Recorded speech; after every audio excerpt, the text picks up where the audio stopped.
რას ფიქრობს?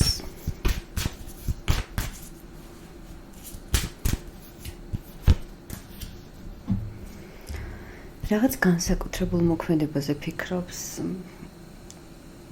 შემოთავაზებაზე ფიქრობს, სერიოზულ შემოთავაზებაზე, რომელზეც არ ჩქარობდა ადამიანი და თქვენთვის ეს იყო რაღაცა ამაფორია კიბე, თითქოს იმას შემოგთავაზებს, რაც შენს თავში დაალაგებს ძალიან ბევრ ფიქრს, ძალიან ბევრ ეჭვებს, თითქოს აი კამათი უნდა გადაწდეს მხოლოდ იმით, რომ ყველაფერი მოხდეს ისე, როგორც შენ გინდა და შემოგთავაზოს ზუსტად ისე, როგორც შენ გინდა. აი ამას ფიქრობს, სხვა გზა არ აქვს ამ ადამიანს.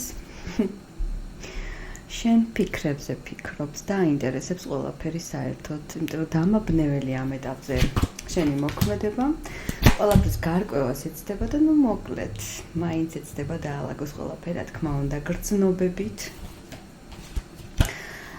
და განსაკუთრებული შემოთავაზებით.